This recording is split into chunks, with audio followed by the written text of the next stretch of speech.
શ્રીમદ ભગવદ્ ગીતા અધ્યાય 2ના વાંચનમાં ફરીથી તમારા બધાનું સ્વાગત છે.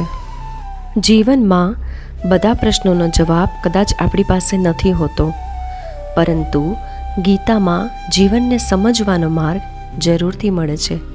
તો ચાલો આજે આપણું મન શાંત કરીને ફરી એકવાર શ્રી કૃષ્ણ ભગવાનના અમૂલ્ય જ્ઞાનનું વાંચન કરીએ. ગયા ભાગમાં ભગવાન શ્રી કૃષ્ણ અર્જુનને કહે છે કે પોતાના ધર્મને જોઈને પણ તમારે વિકંપિત અર્થાત કર્તવ્ય કર્મથી વિચલિત ના થવું જોઈએ, કેમ કે ધર્મમય યુદ્ધથી મોટું ક્ષત્રિયને માટે બીજું કોઈ કલ્યાણકારક કર્મ નથી. હવે આજના વાંચનની શરૂઆત કરીશું શ્લોક નંબર 32, જેનો ભાવાર્થ છે: પોતાની મેળે પ્રાપ્ત થયેલું યુદ્ધ ખુલ્લો થયેલો સ્વર્ગનો દરવાજો છે. હે પૃથ્વાનંદ, તે ક્ષત્રિયો ઘણા સુખી છે જેમને આવું યુદ્ધ પ્રાપ્ત થાય છે.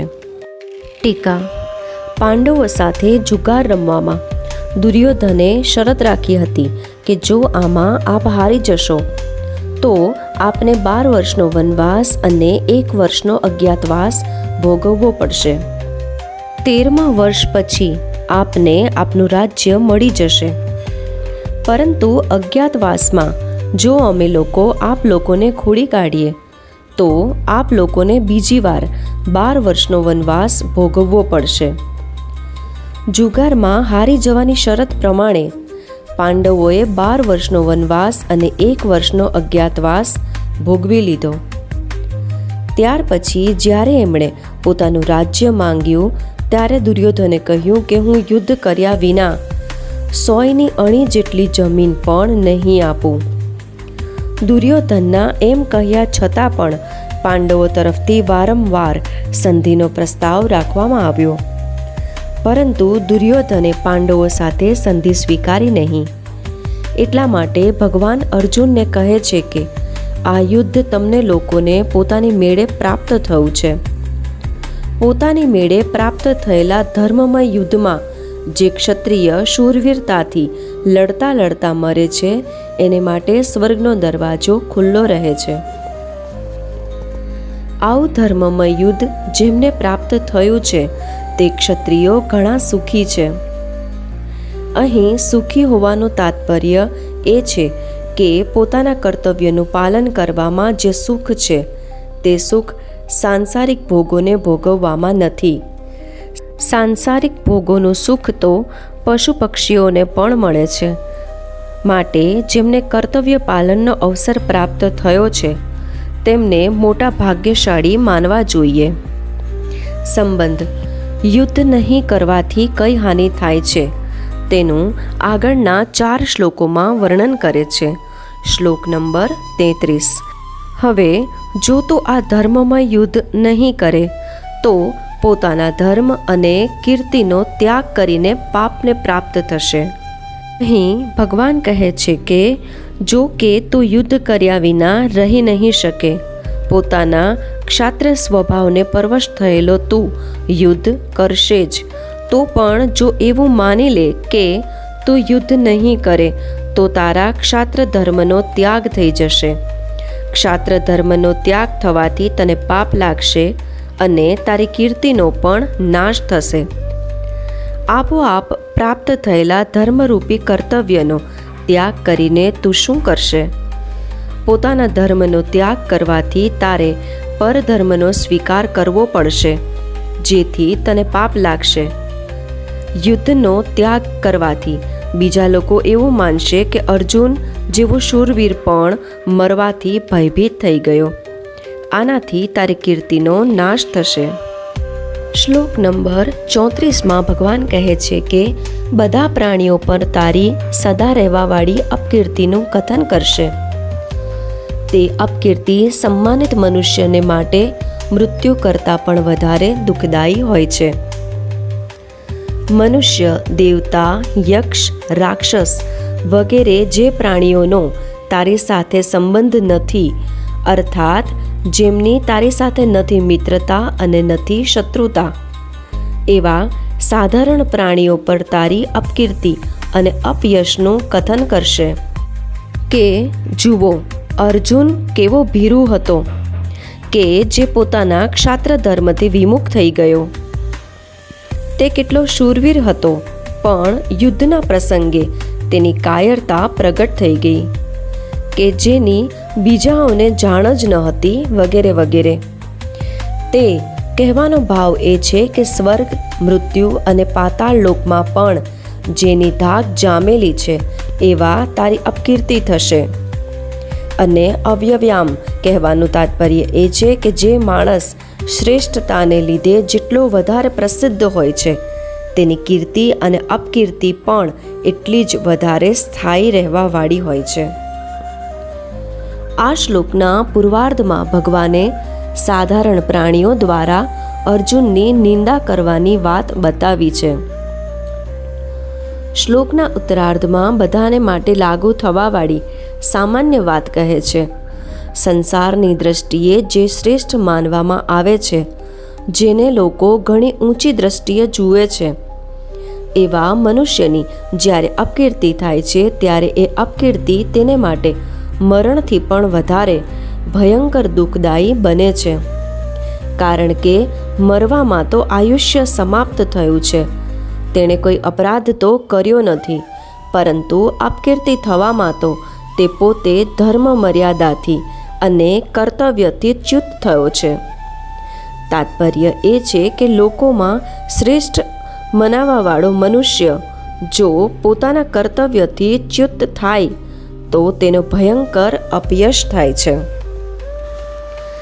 મહારથી લોકો તને ભયને કારણે યુદ્ધથી ઉપરામ થયેલો માનશે. જેઓની ધારણામાં તું બહુમાન્ય થઈ ચૂકેલો છે, તેઓની દ્રષ્ટિમાં તું લઘુતાને પ્રાપ્ત થઈ જશે. શ્લોક નંબર 35. અર્થ છે કે તું એવું સમજે છે કે હું તો કેવળ મારું કલ્યાણ કરવા માટે યુદ્ધથી ઉપરત થયો છું. પરંતુ જો એવી જ વાત હોત અને યુદ્ધને તું પાપ સમજતો હોત તો પહેલેથી જ એકાંતમાં રહીને ભજન સ્મરણ કરતો હોત અને તારી યુદ્ધને માટે પ્રવૃત્તિ પણ ના થાત. પરંતુ તું એકાંતમાં નહીં રહીને યુદ્ધમાં પ્રવૃત્ત થયો છે. હવે જો તું યુદ્ધથી નિવૃત્ત થશે તો મોટા મોટા મહારથી લોકો એવું જ માનશે કે યુદ્ધમાં માર્યા જવાના ભયથી જ અર્જુન યુદ્ધથી નિવૃત્ત થયો છે. જો તું ધર્મનો વિચાર કરતો હોય તો યુદ્ધથી નિવૃત્ત ના થાત, કારણ કે યુદ્ધ કરવું એ ક્ષત્રિયનો ધર્મ છે. આથી તું મરવાના ભયથી જ યુદ્ધથી નિવૃત્ત થઈ રહ્યો છે.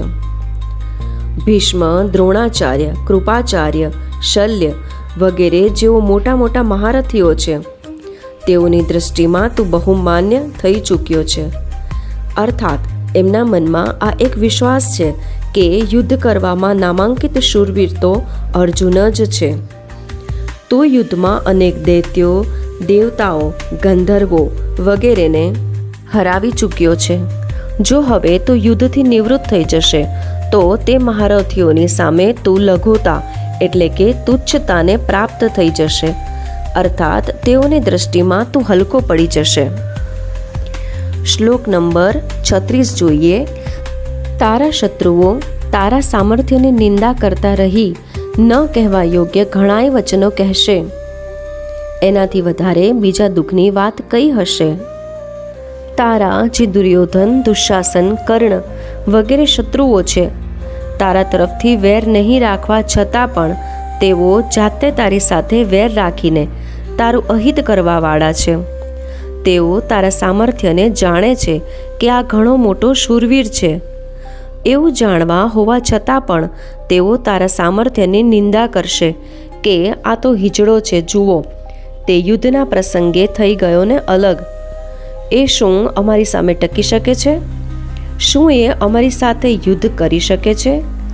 આ રીતે તને દુઃખી કરવા માટે, તારા અંતરમાં બળતરા પેદા કરવા માટે ન જાણે કેટલાય ન કહેવા લાયક વચનો કહેશે.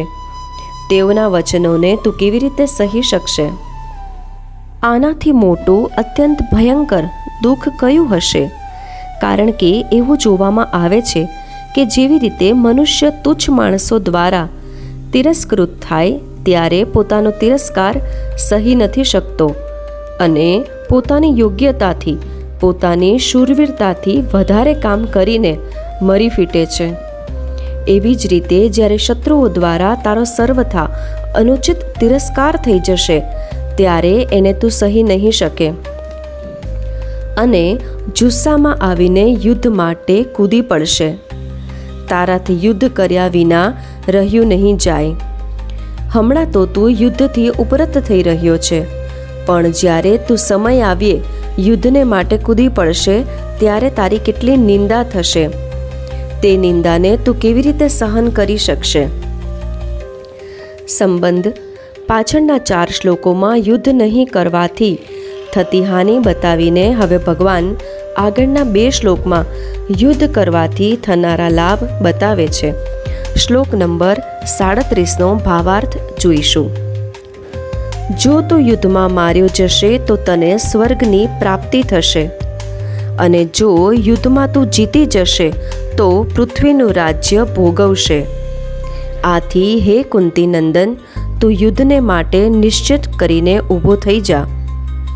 આ જ અધ્યાયના 6થા શ્લોકમાં અર્જુને કહ્યું હતું કે અમને લોકોને એની પણ ખબર નથી કે યુદ્ધમાં અમે એમને જીતીશું કે એવો અમને જીતશે. અર્જુનના આ સંદેહને લીધે ભગવાન અહીં સ્પષ્ટ કહે છે કે જો યુદ્ધમાં તમે કર્ણ વગેરેના દ્વારા માર્યા પણ જશો તો સ્વર્ગમાં ચાલ્યા જશો, અને જો યુદ્ધમાં તમારી જીત થઈ તો અહીં પૃથ્વીનું રાજ્ય ભોગવશો. આ રીતે તમારા તો બંને હાથોમાં લાડુ છે. તાત્પર્ય એ છે કે યુદ્ધ કરવાથી તો તમારો બંને તરફથી લાભ જ લાભ છે, અને યુદ્ધ નહીં કરવાથી બંને તરફથી હાનિ જ હાનિ છે. આથી તમારે યુદ્ધમાં પ્રવૃત્ત થવું જોઈએ. આ શ્લોકમાં અર્જુનને કૌંતેય સંબોધન આપવાનું તાત્પર્ય એ છે કે જ્યારે હું સંધિનો પ્રસ્તાવ લઈને કૌરવો પાસે ગયો હતો ત્યારે માતા કુંતીએ તમારા માટે આ સંદેશો મોકલ્યો હતો કે તમે યુદ્ધ કરો. આથી તમારે યુદ્ધથી નિવૃત્ત ના થવું જોઈએ, ઉલટું યુદ્ધનો નિશ્ચય કરીને ઊભા થઈ જવું જોઈએ. અર્જુનનો યુદ્ધ નહીં કરવાનો નિશ્ચય હતો અને ભગવાને આ જ અધ્યાયના 3જા શ્લોકમાં યુદ્ધ કરવાની આજ્ઞા આપી દીધી.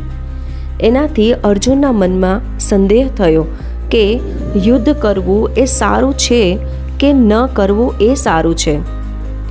આથી અહીં ભગવાન એ સંદેહને દૂર કરવા માટે કહે છે કે તમે યુદ્ધ કરવાનો એક નિશ્ચય કરી લો, એમાં સંદેહ ન રાખો. અહીં ભગવાનનું તાત્પર્ય એવું જણાય છે કે મનુષ્ય કોઈ પણ પરિસ્થિતિમાં પ્રાપ્ત કર્તવ્યનો ત્યાગ ના કરવો જોઈએ. ઉલટાનું ઉત્સાહ અને તત્પરતાપૂર્વક પોતાના કર્તવ્યનું પાલન કરવું જોઈએ. કર્તવ્યનું પાલન કરવામાં જ મનુષ્યની મનુષ્યતા છે. હવે આપણે શ્લોક નંબર 38નો ભાવાર્થ જોઈશું. જય પરાજય, લાભ હાનિ અને સુખ દુઃખને સમાન સમજીને પછી યુદ્ધમાં જોડાઈ જા. આ રીતે યુદ્ધ કરવાથી તું પાપને પ્રાપ્ત નહીં થાય. અર્જુનને આ શંકા હતી કે યુદ્ધમાં કુટુંબીઓને મારવાથી અમને પાપ લાગી જશે, પરંતુ ભગવાન અહીં કહે છે કે પાપનું પ્રેરક તત્વ એટલે કે હેતુ યુદ્ધ નથી, પરંતુ પોતાની કામના છે. આથી કામનાનો ત્યાગ કરીને તો યુદ્ધને માટે ઊભો થઈ જા. યુદ્ધમાં સૌપ્રથમ જય અને પરાજય થાય છે.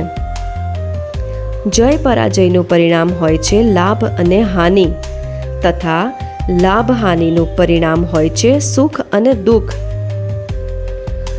જય પરાજયમાં અને લાભ હાનિમાં સુખી દુઃખી થવું એ તારો ઉદ્દેશ્ય નથી. તારો ઉદ્દેશ્ય તો આ ત્રણેયમાં સમાન રહીને પોતાના કર્તવ્યનું પાલન કરવાનો છે. પરંતુ યુદ્ધમાં જય પરાજય, લાભ હાનિ અને સુખ દુઃખ તો થવાના જ. આથી તું પહેલેથી જ આ વિચાર કરી લે કે મારે તો કેવળ મારા કર્તવ્યનું પાલન કરવાનું છે. જય પરાજય વગેરે સાથે કોઈ પણ મતલબ નથી રાખવો. પછી યુદ્ધ કરવાથી પાપ નહીં લાગે, અર્થાત સંસારનું બંધન નહીં થાય. સકામ અને નિષ્કામ બંને ભાવોથી પોતાના કર્તવ્ય કર્મનું પાલન કરવું આવશ્યક છે. જેનો સકામ ભાવ છે તેણે તો કર્તવ્ય કર્મ કરવામાં આળસ અને પ્રમાદ બિલકુલ નહીં કરવા જોઈએ. ઉલટું તત્પરતાથી પોતાના કર્તવ્યનું પાલન કરવું જોઈએ.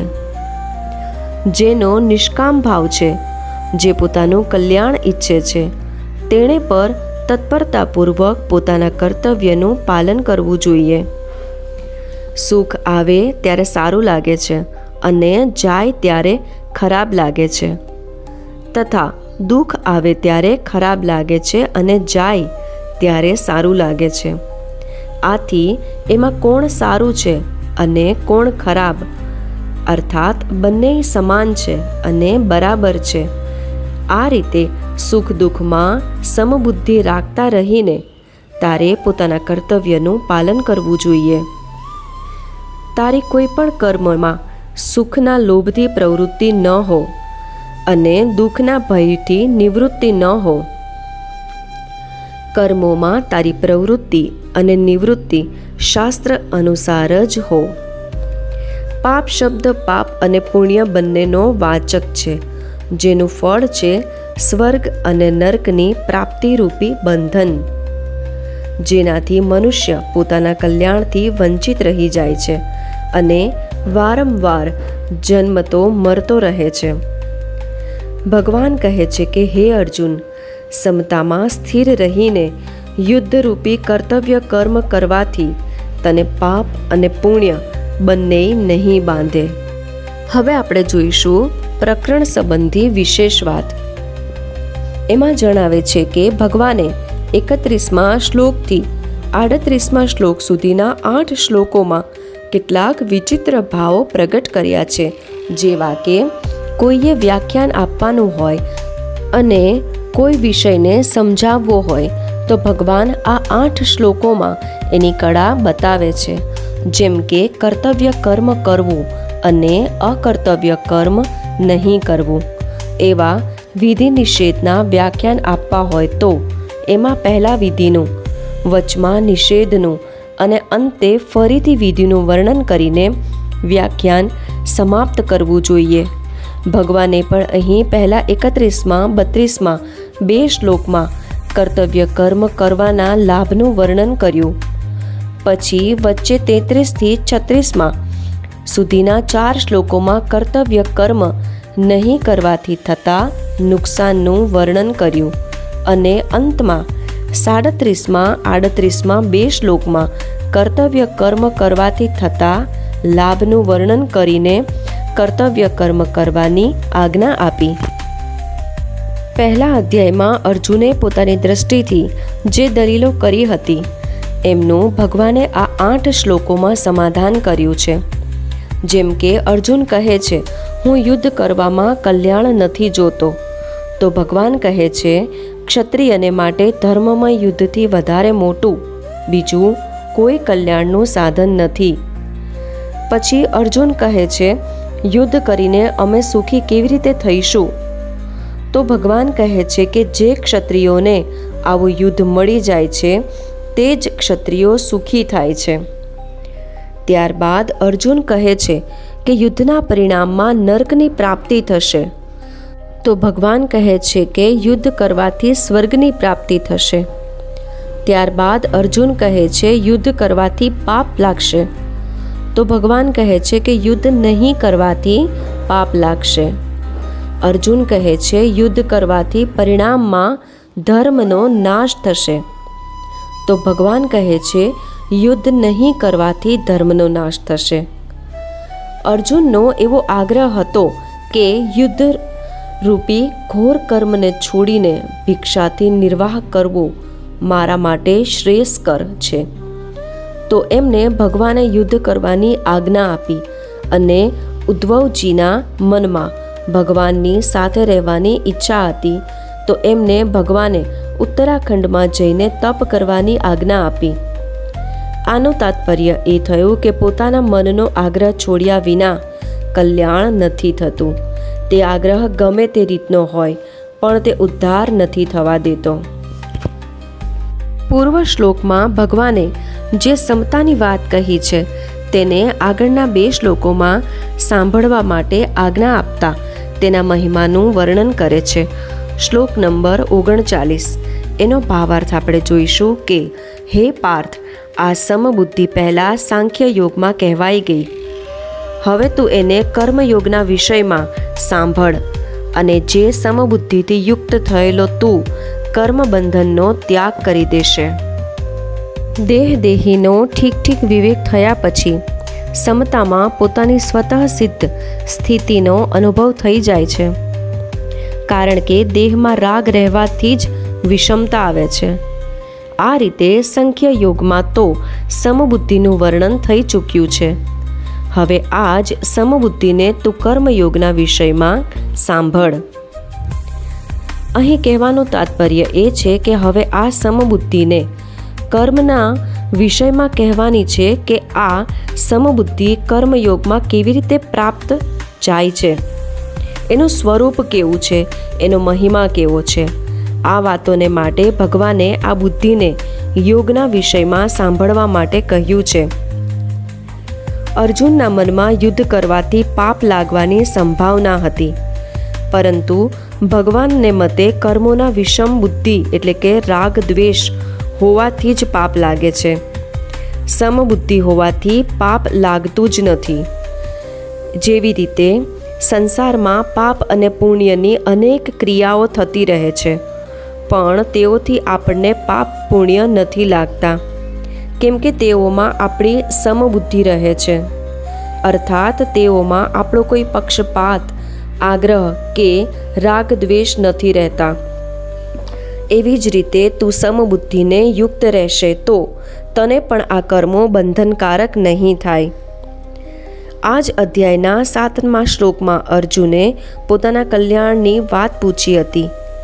એટલા માટે ભગવાન કલ્યાણના મુખ્ય સાધનોનું વર્ણન કરે છે.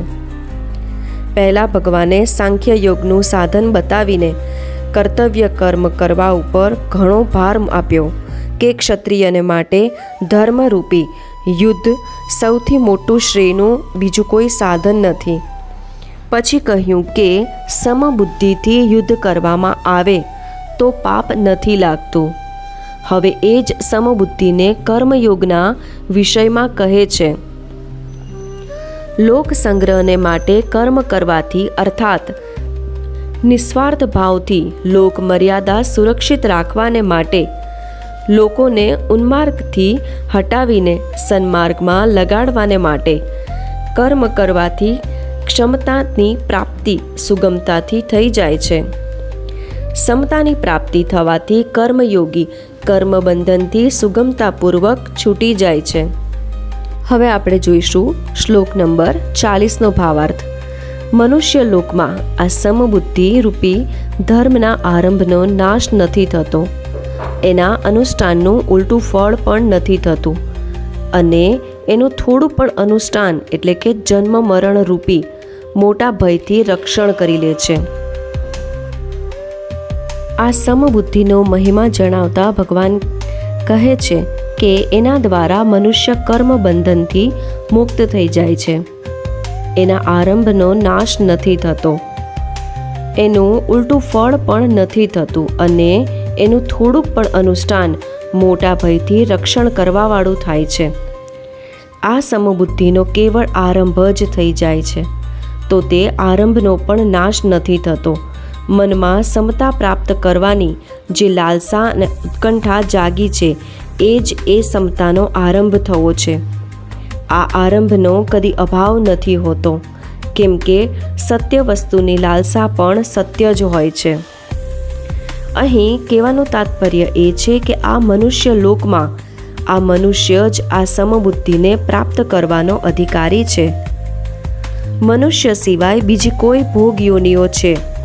આથી તે યોનિઓમાં વિષમતા એટલે કે રાગ દ્વેષનો નાશ કરવાનો અવસર જ નથી, કેમ કે ભોગ રાગ દ્વેષપૂર્વક જ થાય છે. જો રાગ દ્વેષ ના હોય તો ભોગ થશે જ નહીં, ઉલટાનું સાધન જ થશે. સકામ ભાવપૂર્વક કરવામાં આવેલા કાર્યોમાં જો મંત્ર ઉચ્ચારણ, યજ્ઞવિધિ વગેરેમાં કોઈ ખામી રહી જાય તો તેનું ઉલટું ફળ બની જાય છે. જેમ કે કોઈ પુત્ર પ્રાપ્તિ માટે પુત્રેષ્ટિ યજ્ઞ કરતો હોય તો એમાં વિધિની ત્રુટિ થઈ જવાથી પુત્ર થવાનું તો દૂર રહ્યું, ઘરમાં કોઈનું મૃત્યુ થઈ જાય છે. અથવા વિધિની ખામી રહેવાથી એનું ઉલટું ફળ પણ ન મળે તો પણ પુત્ર પૂર્ણ અંગોવાળો નથી જન્મતો. પરંતુ જે મનુષ્ય સમબુદ્ધિને પોતાના અનુષ્ઠાનમાં લાવવાનો પ્રયત્ન કરે છે એના પ્રયત્નનું અનુષ્ઠાન કદી પણ ઉલટું ફળ નથી આપતું, કારણ કે એના અનુષ્ઠાનમાં ફળની ઈચ્છા નથી હોતી. જ્યાં સુધી ફળેચ્છા રહે છે ત્યાં સુધી સમતા નથી આવતી અને સમતા આવતા ફળેચ્છા નથી રહેતી. આથી એના અનુષ્ઠાનનું વિપરીત ફળ આવતું જ નથી, આવવાનો સંભવ જ નથી. વિપરીત ફળ એટલે શું? સંસારમાં વિષમતાનું હોવું એ જ વિપરીત ફળ છે. સાંસારિક કોઈ કાર્યમાં રાગ હોવો અને કોઈ કાર્યમાં દ્વેષ હોવો એ જ વિષમતા છે. અને આ જ વિષમતાથી જન્મ મરણ રૂપી બંધન થાય છે.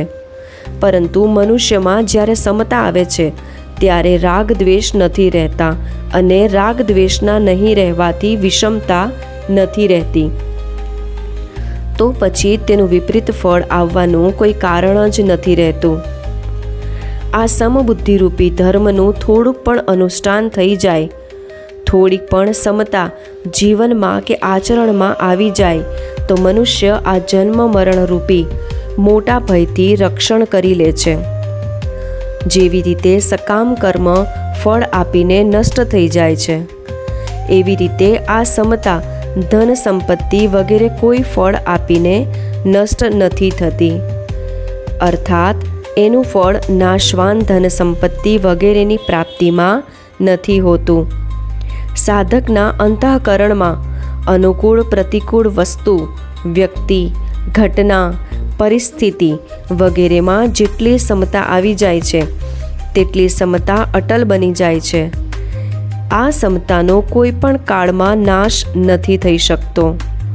જેવી રીતે યોગ ભ્રષ્ટની સાધના અવસ્થામાં જેટલી સમતા આવી જાય છે અને જેટલી સાધન સામગ્રી મળી જાય છે તેનો સ્વર્ગ વગેરે ઊંચા લોકોમાં ઘણા વર્ષો સુધી સુખ ભોગવવા છતાં અને મૃત્યુલોકમાં શ્રીમંતોના ઘરમાં ભોગ ભોગવવા છતાં પણ નાશ નથી થતો. આ સમતા સાધન સામગ્રી કદી કિંચિત માત્ર પણ ખર્ચાઈ નથી જતી. ઉલટી હંમેશા જેમ છે તેમ સુરક્ષિત રહે છે, કેમ કે એ સત છે, સદા રહેવાવાળી છે. ધર્મ નામ બે બાબતોના છે.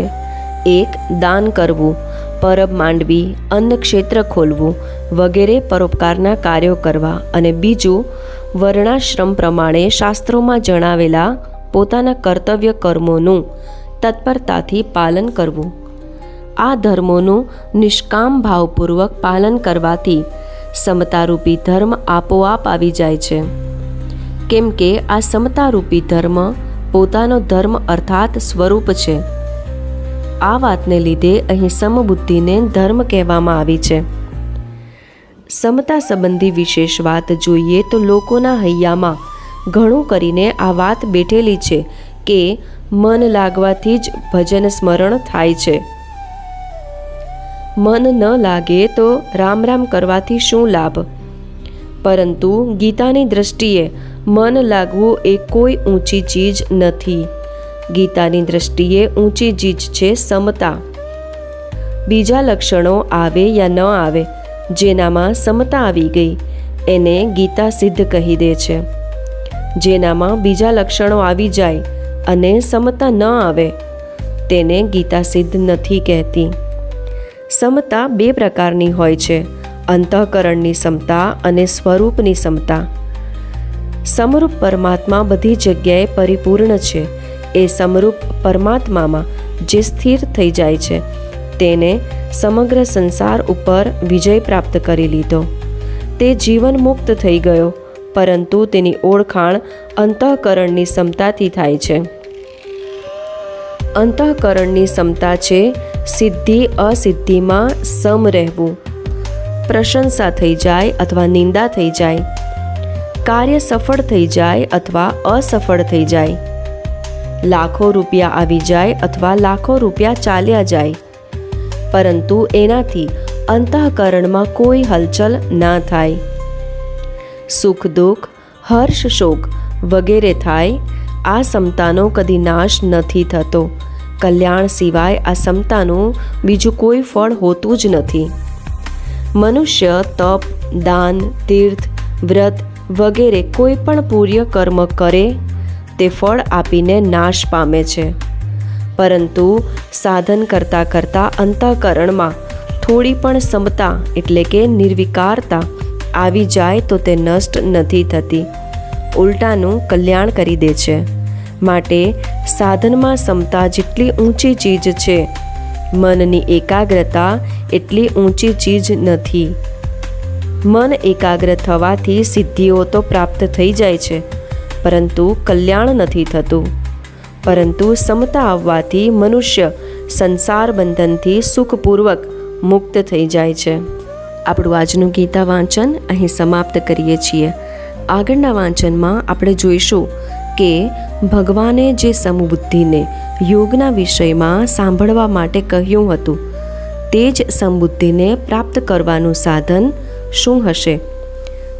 ચેનલને સબસ્ક્રાઈબ ના કરી હોય તો ચોક્કસથી કરી લેજો. નોટિફિકેશન ઓન રાખજો, જેથી મારા દરેક વિડીયો તમારી પાસે સહેલાઈથી પહોંચી શકે અને તમે તમારા વિચારો કમેન્ટ બોક્સ દ્વારા મને જણાવી શકો છો. આપણે ફરી મળીશું આગળના વાંચનમાં. ઓમ નમો ભગવતે વાસુદેવાય.